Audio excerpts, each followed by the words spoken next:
सो हे hello नमस्ते सत श्री अकाल राधे राधे राम राम बाना मैं हो अस्सलाम वालेकुम मेरे प्यार से नन्हे मुन्ने से व्यूवर्स। कैसे हो आप सब? ठीक हो ना? आई होप कि आप सब ठीक ही होंगे। कैसे आप लोगों ने तो दिखा ही था तारे सिया लव स्टोरी की व्यूवर्स। बाद में किसी और तारा जब पब्लिक टॉयलेट में एक दूसरे को किस कर रहे होते कि तभी वहाँ पे एक लड़की इन दोनों को किस करते हुए देख देती है। अब इन दोनों को देख के एक क्यूट सी स्माइल करती है और वहाँ से चली जाती है। और तारा जब देख देख उसने देख लिया है तो वो शर्मा जाती है। वो सिया को पुश करती होगी, अरे यार देखो ना उस लड़की ने देख लिया और हंस के गई यहाँ पे। सिया बोलती अरे बेबी रिलैक्स, यहाँ पे ये सब कॉमन है। हाँ और वैसे भी क्या वक्त पड़ता है ना, वो हमें जानती है ना हम उसे जानते हैं। तारा बोती हाँ ये तो है। सिया बोती अच्छा चलो अब ज़्यादा मत सोचो, चलो बाहर चलते हैं। तो सिया तारा का हाथ थामती है और ये दोनों बाहर आ जाते हैं। जब ये दोनों बाहर आ जाते हैं तो साहिल पूछते हैं कि तुम दोनों ने इतना टाइम कहाँ लगा दिया। और ये सुनते ही तारा सिया एक दूसरे को देखते हैं और बस मुस्कुराने लगते हैं। साहिल इनकी स्माइल समझ नहीं पाता और वो फिर से एक बार पूछता है कि मैडम मैंने तुमसे पूछा तो तुम तारा की तरफ देखने लगी, हाँ क्या कर रहे थे अंदर इतना टाइम? सिया बोलती है हाँ तो क्या है, गर्ल्स को फ्रेश होने में टाइम लगता है भाई, कब समझोगे आप ये बात? तो साहिल बोलते हैं अच्छा ठीक है घर चलो, मुझे मम्मा की कॉल आई है। तो सिया बोलती अरे अभी तो आया, अभी जाने का बिल्कुल मन नहीं है। तारा भी जिद करने लगती हाँ अभी नहीं जाना। साहिल बोलते एक कि तुम दोनों की प्लानिंग है क्या? हाँ पहले तो आना नहीं था और अब जाना नहीं है वापस, क्या बात है तारा? तो तारा बोलती क्या है अब बाहर आए क्या तो थोड़ा मस्ती करते हैं ना, प्लीज़ प्लीज़ प्लीज़ प्लीज़। साहिल बोलते अच्छा बाबा ठीक है।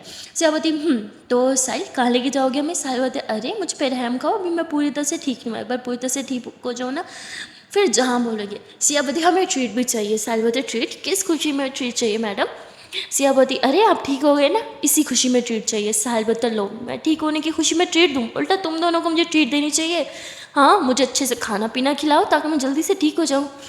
तो सिया हंस जाती अच्छा ठीक है हम ही ट्रीट दे देंगे बुक्कड़, पहले तुम ठीक हो जाओ। साहिल बोलते हाँ ठीक है अच्छा चलो चलो चलो अभी चलते हैं वरना मम्मा फिर से कॉल करेंगी। सिया बोलती ठीक है भाई अब चलना ही पड़ेगा। तो इसके बाद ये तीनों जो है वो वापस घर आ जाते हैं। घर आते ही सिया आराम से लेट जाती है। तारा उसको बहुत प्यार से देख रही होती है। सिया बोलती क्या हुआ? तारा बोलती है मैं सोच रही हूँ कि मैं भी थोड़ी देर लेट ही जाऊँ। और तारा ऐसे बोल के सिया के ऊपर आ जाती है। सिया बोलती मैडम मैं कोई आपका बेड हूँ, बेड पे लेटूँ, मुझ पे क्यों लेट रही हो? तारा बोलती हाय मेरा नरम नरम बिस्तर तो आप हो ना। और तारा ऐसे बोल के सिया के होठ पे किस करती है। सिया बोलती अब मेरे साथ फ्लर्ट करना स्टार्ट कर दोगी? क्या बात है, मतलब मैंने परमिशन दी और मैडम शुरू हो गई। तारा होती मैं कोई फ्लर्ट नहीं कर रही हूँ ओके। हम सच में मेरा नरम सा गद्दा हो, आपके ऊपर सोने में जो मज़ा है ना वो इस बेड के ऊपर सोने में भी नहीं है। तो सिया मुस्कुराने लगती है और वो तारा की कमर में यूँ हाथ डाल देती है। और ये दोनों ऐसे एक दूसरे को बहुत क्यूट वे में देख रहे होते हैं। तभी सिया की मम्मा अंदर आ जाती है और तारा एकदम घबरा के वो पीछे को हो जाती है। सिया की मम्मा कहती है कि तारा तुम्हारा मोबाइल कहाँ है? हाँ तारा बोलती मेरा मोबाइल यहीं कहीं होगा, क्यों आंटी? तो कहती भाई मम्मा कब से कॉल कर रही थी तुमने नहीं उठाई, तो उन्होंने मुझे कॉल किया और बहुत परेशान हो रही थी। और सिया तुम्हारा मोबाइल कहाँ है? हाँ तुम लोग अपना फ़ोन का ख्याल नहीं रख सकते क्या? कोई भी फ़ोन नहीं उठाता तो मुझे सब फ़ोन करके परेशान करते रहते हैं। और वह सारा गुस्सा मतलब निकाल के वहाँ से चली जाती है। तारा बोलती अरे यार मेरा मोबाइल किधर गया? तो तारा ऐसे मोबाइल उठाती है कहती अरे यार शिट साइलेंट पे था, पता ही नहीं चला। सिया बोलती मेरा भी साइलेंट पर था। तारा कहती कॉल करती हूँ मम्मा बहुत गुस्सा करेंगी।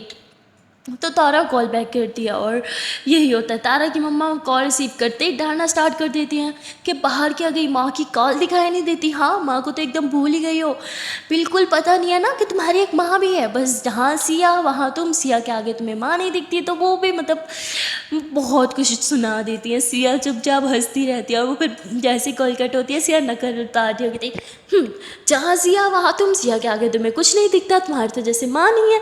तो बती जान पिट जाओगी, मेरी मम्मा की नकल कर रही हो, शर्म कर लो। सिया बती नट नट नट नकल हाँ हाँ हाँ कितने मजे से अटक किया, फिर से करो। तारावती जान मुझे गुस्सा आ रहा है। तो बोलती जान मुझे गुस्सा आ रहा है। Taravati baby just stop it okay, मैं सच में गुस्सा में हूँ इस टाइम।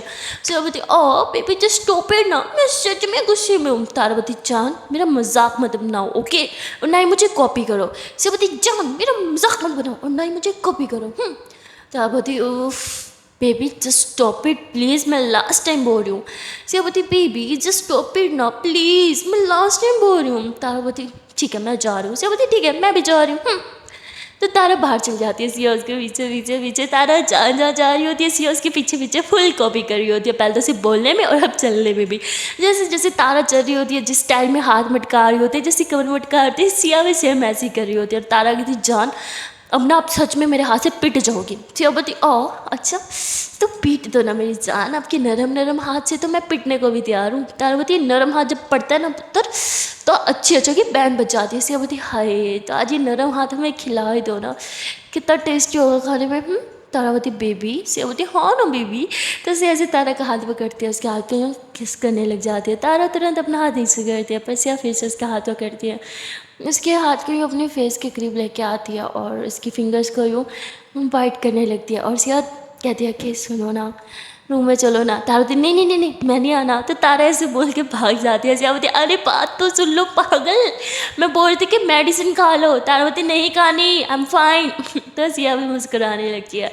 और वहाँ दूसरी तरफ जैसे सारा ने सोचा था वैसे ही हो रहा था। उस न्यू लड़की ने सारा का नंबर समझ के सारे के डैड के नंबर को पूरे कॉलेज में वायरल कर लिया था। कॉलेज का हर एक लड़का सारा को टेक्स्ट कर रहा था कि ही सारा यू आर सो क्यूट, मैंने आज तुम्हें कॉलेज में देखा, तुम बहुत क्यूट हो यार, I want to be your boyfriend यार, प्लीज़ बस एक चांस दो, बस एक बार मेरे साथ कॉफ़ी डेट पे चल लो प्लीज़, मैं तुम्हें नाराज़ बिल्कुल नहीं करूँगा।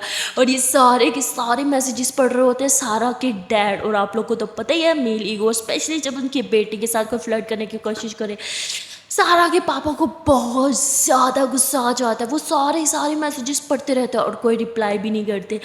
और नेक्स्ट डे जैसे ही सारा और जैस कॉलेज जाते हैं ना, उसके पीछे पीछे सारा के डैड भी चले जाते हैं, पर सारा को नहीं पता होता।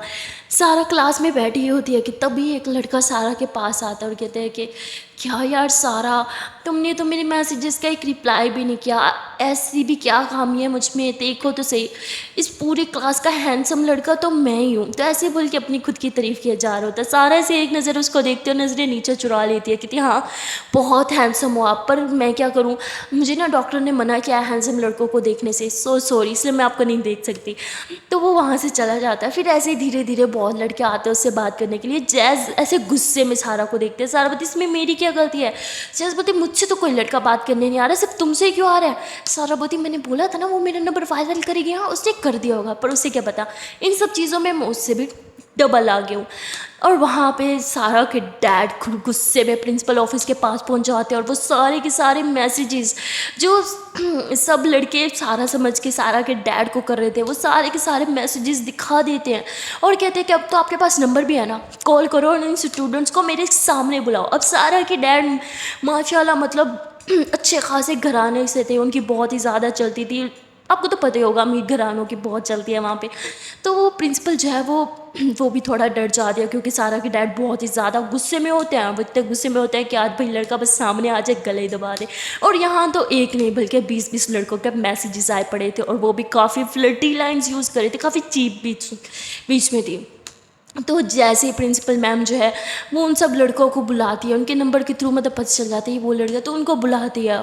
और सारा के डैड गुस्से में कहते हैं कि किसने मुझे ये मैसेज किया था, और सारे डर जाते हैं कि अरे यार सारा ने अपना मोबाइल अपने पापा को दे दिया क्या। पर बाद में पता चलता है कि यार ये तो सारा के पापा का ही नंबर था। सब लड़के हैरान कि यार हमने उसके बाप को मैसेज कर दिया, अब तो हमें छोड़ेंगे नहीं। और सारा के डैड इतने गुस्से में होते हैं कि वो सब लड़कों को एक एक राफड़ तो दे ही मारते हैं। उनका तो मन कर रहा था कि सबको जान से मार दे, पर प्रिंसिपल मैम समझाती है और एक्सक्यूज़ करती है, सॉरी भी बोलती है और कहती है कि आई एम सॉरी सर, इन सब स्टूडेंट्स की वजह से ना मैं आपसे माफ़ी मांगती हूँ, कभी भी ये लोग ऐसी गलती नहीं करेंगे।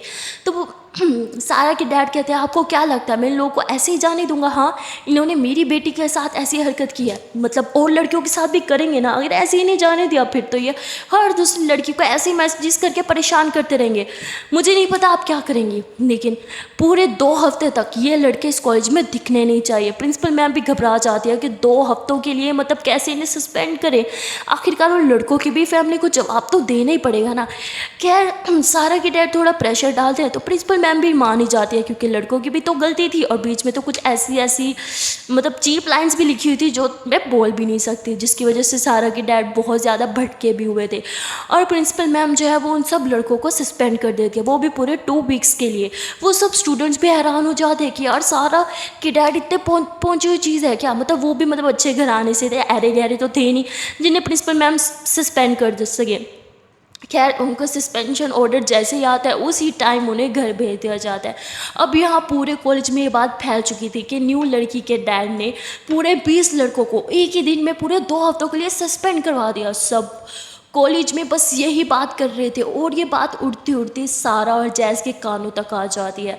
सारा एकदम हैरान हो जाती है, वो कहती पापा ऐसा कैसे कर सकते हैं, और पापा कब कॉलेज आए। सारा भागते हुए प्रिंसिपल मैम के ऑफिस जाती है, उसके पीछे पीछे जैज़ भी जाती है। जैसे ये दोनों ऑफिस पहुंचते हैं, ये दोनों देखते हैं कि सारा के डैड अभी तक ऑफिस में ही है, और प्रिंसिपल मैम को वार्निंग दे रहे हैं कि नेक्स्ट टाइम मेरी दोनों बच्चियों में से किसी के साथ भी ऐसा कुछ हुआ या मैंने ऐसा कुछ देखा तो आप देख लेना, आपके साथ और इन स्टूडेंट्स के साथ क्या करूँगा। आपको पता है मैं इनके ऊपर कंप्लेंट भी कर सकता था, पर सिर्फ आपके इस कॉलेज की रेपुटेशन के लिए मैंने ऐसा कुछ नहीं किया। तो मतलब बहुत कुछ सुना रहे होते हैं, तभी सारा कहती पापा आप यहाँ क्या कर रहे हो। तो सारा के डैड एकदम खड़े होते हैं और कहते हैं कि कुछ नहीं बेटा, मैं बस जा ही रहा था। तो वो सारा को कुछ भी नहीं बताते और वहाँ से चले जाते हैं, पर सारा को तो सब पता चल ही चुका था।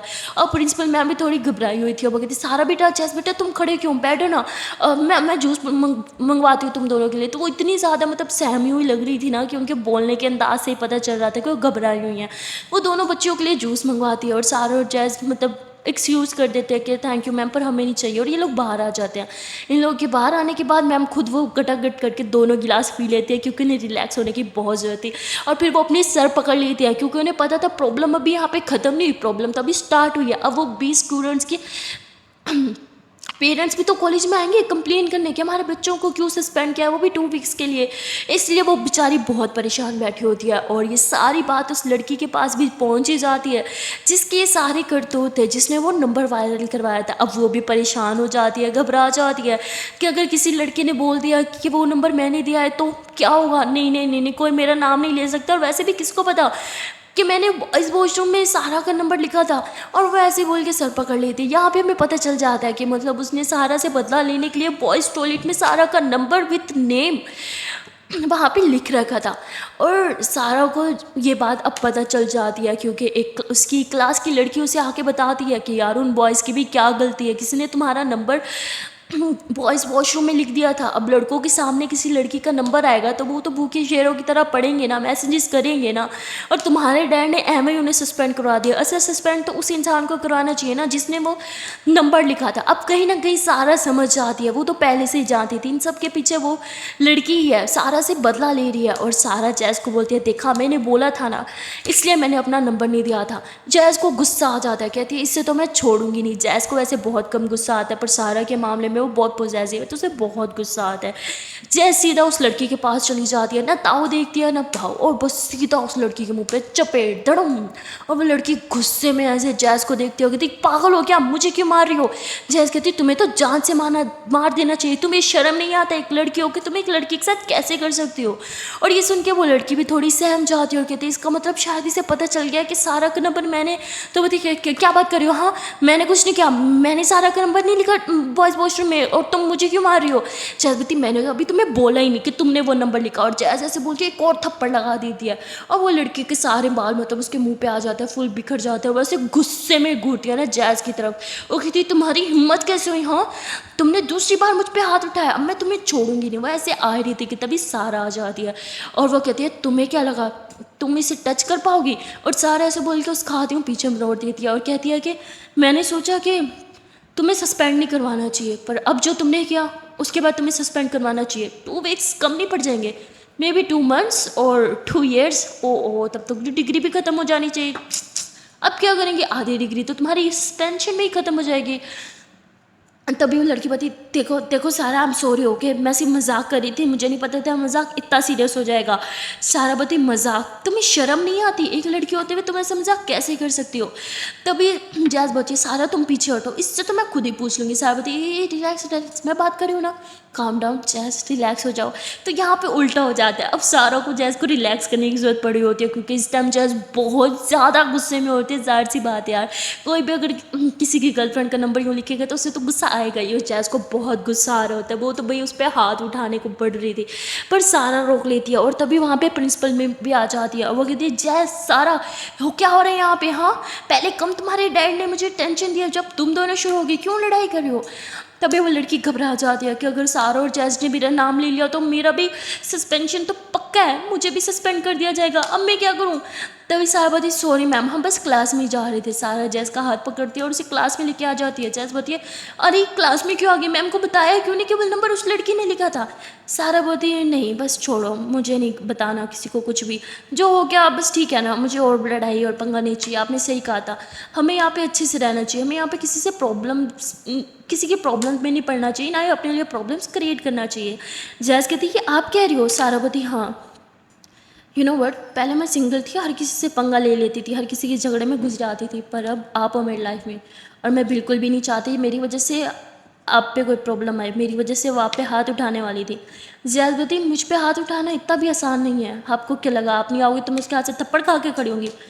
गलत सोच है, मैं उसको डबल मार के खड़ी होती। सारा ये थी, ओ मेरी शेरनी हूँ, मुझे हमेशा बोलती है लड़ाई झगड़े से दूर रहो, पर आज खुद लड़ाई कर रही थी। जैस बोलती, हाँ तो उसने गलत किया था यार। सारा बोलती, ओके ओके फाइन, उससे उसका किया की सज़ा मिल गई ना, आप उसको थप्पड़ मार तो दिया, कहाँ भी है। जैस बोलती, सीरियसली जान, इतना काफ़ी था? सारा बोलती, अच्छा ना प्लीज़, मुझे कोई प्रॉब्लम्स नहीं चाहिए, प्लीज़ ना, रिलैक्स हो जाओ। जैस बोलती, ठीक है। तो सारा जैस को पानी पिलाती है, जैस भी थोड़ी रिलैक्स हो जाती है, फिर सारा भी पानी पीती है, और ये दोनों आपस में बहुत ज़्यादा मस्ती कर रहे होते हैं। और जैसे इनका कॉलेज छूटता है, ये सीधा घर आते हैं। सारा कहती है कि क्या मैं डैड से बात करूं? जैस बोलती है, जैसे आपको ठीक लगे। तो सारा अपने डैड से बात करने के लिए जाती है और कहती है, डैड आपको कॉलेज में नहीं आना चाहिए था, आपको क्या ज़रूरत थी कॉलेज आ गए? तो उसके डैड कहते हैं कि मैं तो बस ऐसे ही आया था। तो मतलब वो कुछ भी नहीं बताते। अब वो क्या ही बताते कि बेटा ये वो गलत मैसेज किए थे तुम्हें लेके, तो वो क्या ही बोलते अपनी बेटी को, तो इसलिए वो ऐसे बस बात को पलट देता है। तो सारा भी चुप हो जाती है, वो भी ऐसे प्रिटेंड करती है जैसे उसे कुछ पता ही नहीं है और ना ही कुछ हुआ हो। और वहाँ दूसरी तरफ सिया और तारा जो है वो भी एक दूसरे के साथ बहुत ही ज़्यादा मस्ती कर रहे होते हैं। मस्तियों में दिन गुजर रहे होते हैं, पर तारा के मन में अभी भी टेंशन थी। सिया का चेकअप जो था, तारा जो है वो थोड़ा बाहर जाके एक बार फिर से डॉक्टर को कॉल कर दिया और डॉक्टर से चेकअप के बारे में पूछ दिया। वो उन्हें बता देती है कि सिया ऑलरेडी यहाँ आ चुकी है, क्या आप जल्दी चेकअप कर सकते हो? तो डॉक्टर कहते हैं, तो आपके कहने पे पहले बहुत जल्दी चेकअप हो रहा है, इससे ज़्यादा जल्दी नहीं कर सकता, मैं अपने पेशेंट्स के साथ नाइंसाफ़ी बिल्कुल बर्दाश्त नहीं करता, तुम अच्छे से जानती हो। तो बोलती है, ठीक है डॉक्टर साहब, पर एक फेवर चाहिए था। तो बोलते, बोलो। तो वो बोलती है कि वो नहीं नहीं कुछ नहीं, थैंक यू सो मच, आपने पहले ही बहुत फेवर कर दिया। और तारा ऐसे बोल के कॉल भी कट कर देती है। और वहाँ डॉक्टर जो है वो थोड़ी सोच में पड़ जाता है, वो कुछ सोच रहा था, पर क्या वो तो अभी हमें भी नहीं पता। और यहाँ साहिल अकेला पड़ा पड़ा बहुत ही ज़्यादा बोर हो रहा था। एक तो उसे पता नहीं था कि सुहेल कहाँ है। सुहेल साहिल का बेस्ट फ्रेंड था, वो कभी भी उससे इतना टाइम मतलब बगैर टच के नहीं रहता, बहुत दिन हो गए थे, बहुत टाइम हो गया था। सुहेल का कोई अता पता नहीं था। साहिल को भी परेशानी होने लगती है, वो उसके बगैर थोड़ा अकेला भी फील कर रहा था, क्योंकि पहले तो तारा थी, पर अब तो तारा सिया में ही व्यस्त रहती थी, उसके पास टाइम ही नहीं होता था साहिल से बात भी करने का। तो साहिल खुद को काफ़ी अकेला फील कर रहा होता है। वो एक बार फिर से सुहेल को कॉल करता है और तभी सुहेल कॉल रिसीव कर देता है। साहिल उसे 2-4 गालियाँ देते हुए कहता है कि कहाँ मर गया है तू? हाँ, तुझे शर्म नहीं आती? तेरा बेस्ट फ्रेंड यहाँ बेड रेस्ट पे पड़ा है और तेरा कोई अता पता नहीं है, तुझे तो यहाँ आना चाहिए था, मेरी खिदमत करनी चाहिए थी, पर तू तो पता नहीं कौन सी दुनिया में। सच बता, कोई लड़की मिल गई ना, ऐसे ही होता है, जब कोई लड़की मिल जाती है ना तो लड़के अपने भाई को, अपने बेस्ट फ्रेंड को भूल जाते हैं। तूने वही किया, तू ना आज से मेरा भाई नहीं है, तेरी मेरी दोस्ती अभी ख़त्म, अभी के अभी ख़त्म। तो ऐसे बोल के गुस्से में कॉल कट कर देता है। तभी बात बेल होती है और साहिल होता है, अरे यार कोई दरवाज़ा क्यों नहीं खोल रहा, क्या ये भी अब मुझे ही खोलना पड़ेगा? तो साहिल बाहर जाता है, वो दरवाज़ा खोलता है। जैसे ही दरवाज़ा खोलता है तो वो देखता है कि सुहेल के हाथ में वो बजाते नहीं बच्चे पै पै करके, वो होता है उसके हाथ में, और वो सीधा मुंह में डाल के पै पै पै पै पै पै। साहिल बताया, अरे अरे पागल है क्या, मेरे कान के पर्दे फाड़ेगा, धीरे धीरे धीरे धीरे क्या हो गया, और ये क्या किसकी बारात है? तो बता पे पे पे पे पे पे पे पे पे। साहिल बोलता है अच्छा अच्छा बस बस बस पे बहुत होगी तेरी पे। अब बता किसकी बारात है? वो कहता है बारात नहीं, खुशी है, जश्न का दिन आया। तो पे तो जोर जोर से बजाया जा रहा था। और ये पे के आवाज़ सुन के ना तारा और सिया भी बाहर आ जाते हैं, और साथ में सिया के पेरेंट्स भी, वो भी कहते हैं अरे सुहेल बेटा ये क्या कर रहे हो? तो सुहेल सबसे पहले मतलब साहिल के पेरेंट्स से मिलता है, आशीर्वाद वगैरह लेता है, और वो सिया को बहुत प्यार से देखने लगता है। और कहीं ना कहीं तारा नोट करती है मतलब ये ऐसा क्यों उसको देखता है। तभी तारा बोलती है कि सुहेल वो सब तो ठीक है पर आप ये क्या बजा रहे हो? हाँ। तो सुहेल कहता है कि एक गुड न्यूज़ है, जिसने मेरे भाई को पीटा था ना उनको जेल में डलवा के आ रहा हूँ। तुझे क्या लगा तो कोई तुझ पर हाथ उठाएगा और मैं उसे ऐसे छोड़ूंगा? इतने दिन लगे मुझे उन्हें ढूंढने में, पागलों की तरह, एक मिनट नहीं बैठा, और जैसे मिले ना उन्हें इतना पीटा और सीधा पुलिस के हवाले करके आ रहा हूँ। और तभी साहिल के पेरेंट्स कहते हैं व्हाट, पीटा? साहिल बेटा किसने पीटा तुम्हें? किसकी हिम्मत होगी हमारे बेटे को हाथ लगाने की? और यहाँ पे उन्हें पता चल जाता है कि साहिल को कोई एक्सीडेंट नहीं होता बल्कि उससे कुछ लोगों ने पीटा था। और यहाँ साहिल कहते हैं अरे यार सोहेल तू मेरा दोस्त है कि दुश्मन तेरा, मैं क्या ही करूँ अब? तो वो कहते क्या हुआ? साहिल बोलते कुछ नहीं हुआ, दफा हो जा तू यहाँ से, दफा हो जा, मेरी नज़रों के सामने मत आना। और साहिल के पेरेंट्स कहते हैं बताओ ना साहिल किसने मारा तुम्हें, क्या क्या क्या चल रहा है यहाँ पे? और सिया भी सर पकड़ लेती है और तारा भी। तभी सोहेल देखता है कि सिया ने सर पकड़ा हुआ है, और वो साहिल सोहेल की तरफ ऐसे गुस्से से देखती है। सोहेल समझ आता है कि शायद उसने कुछ गलत बोल दिया जो उसे नहीं बोलना चाहिए था। और वो कहता है कि मैं ना अंदर रूम में जा रहा हूँ फ्रेश होने, साहिल तो अंदर ही आ जाइयो। तो ऐसे बोल के वो तो वहाँ से जान छुड़ा के चला जाता है। पर साहिल के पेरेंट्स उसको पकड़ के बिठाते हैं और एक एक चीज़ पूछते हैं। मजबूरन साहिल को बताना पड़ता है कि वो तारा के साथ बाहर गया था और वहाँ पे कुछ लड़कों के साथ उसकी लड़ाई हो गई थी। सिया की मम्मा पूछती है कि क्यों लड़ाई हुई थी, कोई कारण तो होगा ना? हाँ, क्यों मारा उन्होंने तुम्हें? ऐसे तो कोई किसी को नहीं मारता, कोई पागल थोड़ी होते हैं। साहिल बात को कवर करते हुए कहते हैं अरे माँ वो नशे में थे, और नशे में तो आपको पता है ना लोग कैसे हो जाते हैं। बस ऐसे ही हल्का सा मैं उसके साथ टकरा गया था, उसका मीटर घूम गया, उसने मुझे पीटना स्टार्ट कर दिया, बदले में मैंने मुझे बहुत पीटा। और आपको क्या लगता है मेरे दोस्तों ने ऐसे छोड़ दिया होगा? बिल्कुल नहीं, उन्होंने जितना पीटा उससे डबल तो वो पिट के बैठे होंगे इस टाइम। और अब पुलिस वाले भी तो खातिर तवाज़ा करेंगे ना उनकी। तभी साहिल की तरफ उसकी मम्मा देखते हो, कहती तुमने झूठ क्यों बोला था पहले हमें? हाँ से होती मम्मा मुझे क्यों देख रही हो? साहिल ने बोला था मुझे, जो मैंने तो वही बोला, मुझे जो पता था मैं तो वही बताऊंगी ना।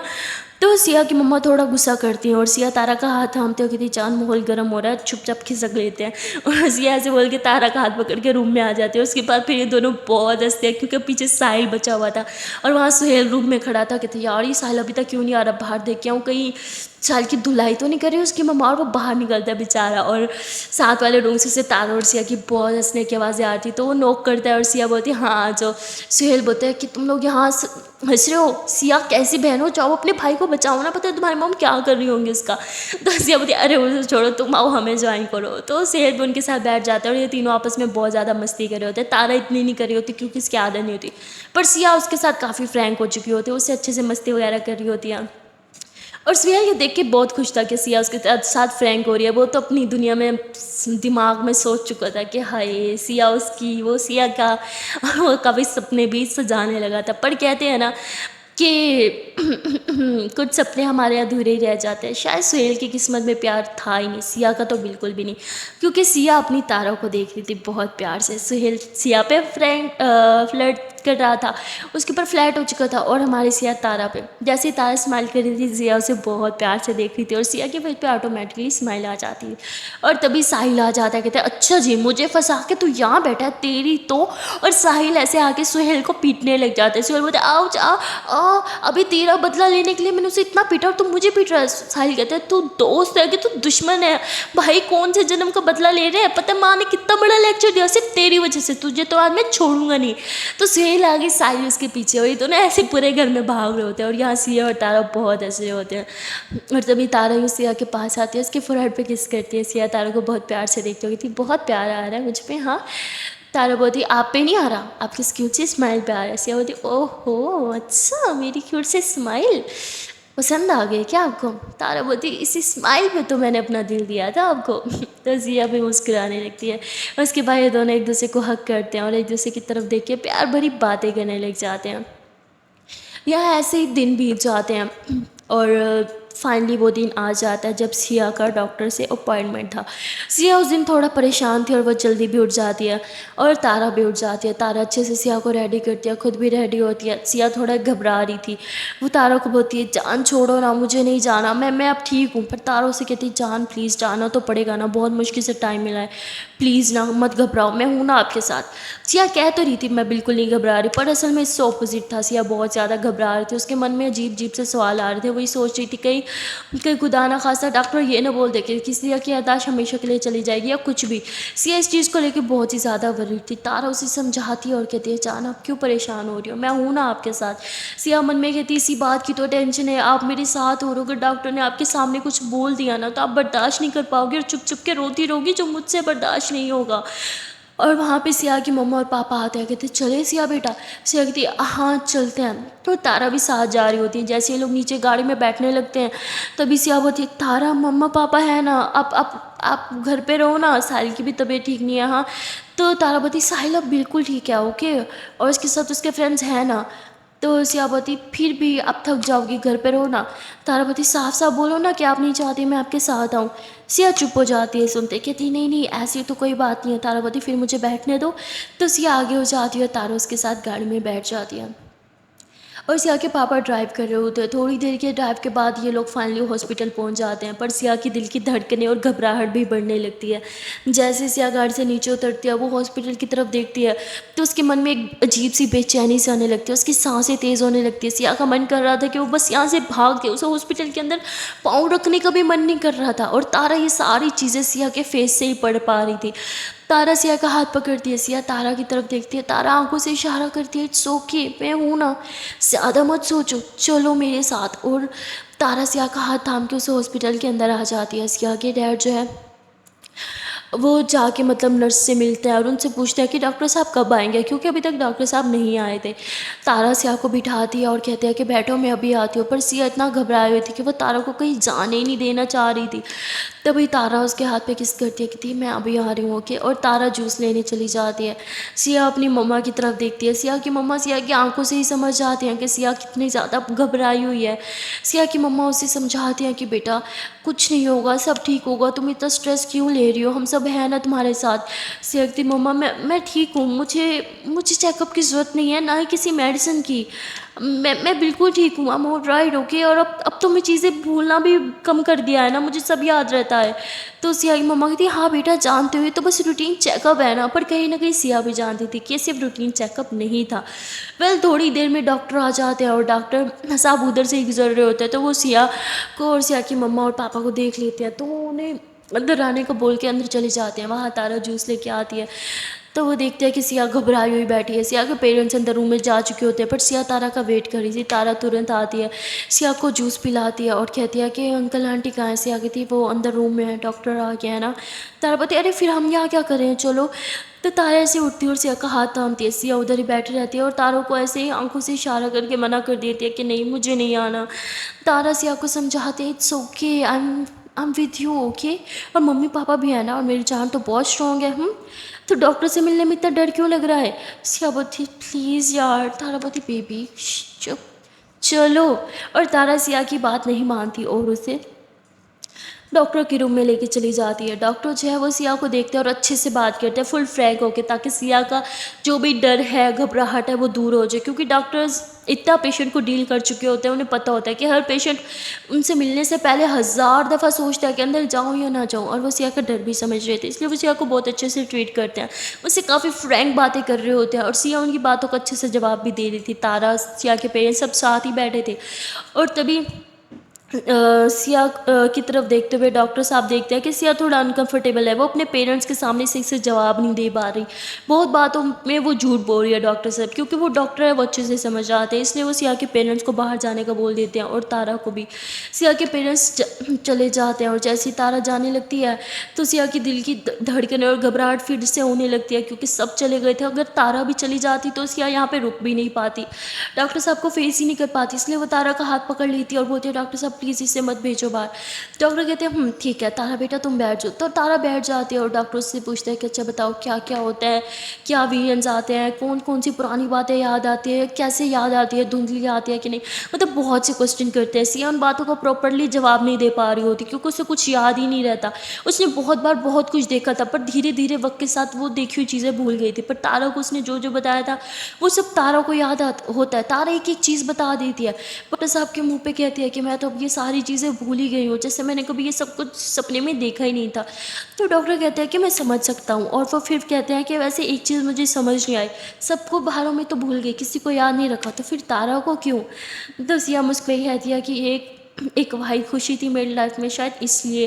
तो डॉक्टर साहब हंसते हुए थोड़ा मजाक करते हुए सिया को थोड़े रिलैक्स करते हुए बातें करने लगते हैं। उसके बाद डॉक्टर साहब सिया को थोड़े मतलब उसकी रिपोर्ट्स वगैरह चेक करते हैं सिया के सामने। उनको रिपोर्ट्स के बारे में बताते हैं कि इसमें क्या लिखा हुआ है, तुम्हें कौन कौन सी मेडिसिन लेनी होंगी, किस तरह अपना ख्याल रखना होगा, किस तरह खुश रखना रहना होगा, माइंड डाइवर्ट रखना होगा जब भी दिमाग में जोर आए, माइंड किस तरह रिलैक्स करना है।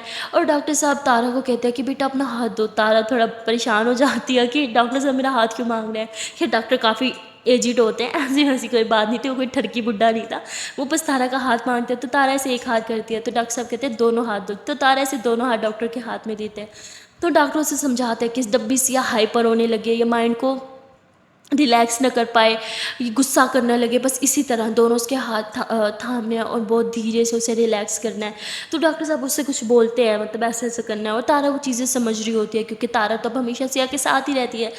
डॉक्टर साहब ज़्यादा सिया और तारा का टाइम नहीं लेते क्योंकि उन्हें पता था ये सिया का फर्स्ट चेकअप था, सिया थोड़ा परेशान होगी, इसलिए वो बहुत नॉर्मली चीज़ों को डील करते हैं और थोड़ी देर में सिया को फ्री कर देते हैं। सिया बहुत खुश थी, वो कहती वाह क्या मैं सच में जा सकती हूँ। डॉक्टर भी हंसने लगते हैं और कहते हैं हाँ मेरी भी ऐसी खुशी होती है जब मैं हॉस्पिटल से फ्री होकर घर जा रहा हूँ तो सिया भी मुस्कुराती है। उसके बाद सिया और तारा बाहर आ जाते हैं। सिया काफ़ी रिलैक्स थी। तारा कहती देखा आप ऐसे ही परेशान होती, मैंने बोला था ना घबराने की तो बात ही नहीं है, बस नॉर्मल रूटीन चेकअप ही तो था। सिया बताई मैं बहुत घबरा गई थी, पता नहीं कैसे क्वेश्चन करेंगे, क्या पूछेंगे, क्या होगा। तारा बताई इट्स ओके, मैं थी ना आपके साथ तो क्यों इतना घबरा रही थी। सिया बताई आप थी तभी मैं वहाँ पे बैठ पाई वरना एक मिनट भी नहीं बैठ पाती। तो तारा भी हंसने लगती है। सिया फिर तारा को हक करती है कि आई लव यू। तारा बताती आई लव यू टू। तभी सिया के पेरेंट्स आ जाते हैं, पूछते बेटा क्या हुआ क्या बात है। सिया सब कुछ बताती है और ये लोग घर आने लगते हैं। जब ये लोग गाड़ी में बैठे थे तो सिया तारा के हाथों को अपने हाथों में थामती है और तारा को बहुत प्यार से देखने लगती है। वो आंखों ही आंखों में तारा को थैंक यू बोल रही थी कि वो उसके साथ थी, उसे इतने अच्छे से हैंडल किया। और सिया बोलती है कि अगर चांद तुम ना होती तो शायद। तारा फिर उसके लिप्स पे फिंगर रखती है। सो गाइस आज के लिए इतना ही, मिलते हैं फिर नेक्स्ट पार्ट में, तब तक के लिए टाटा बाय बाय। एंड आज जाने से पहले एक प्यार से छोटी सी नॉर्मल सी रिक्वेस्ट है कि अगर अभी तक वीडियो को लाइक नहीं किया तो जल्द से वीडियो को लाइक कर दो, कमेंट कर दो, शेयर कर दो और चैनल को लो जल्द से सब्सक्राइब। Tata bye bye.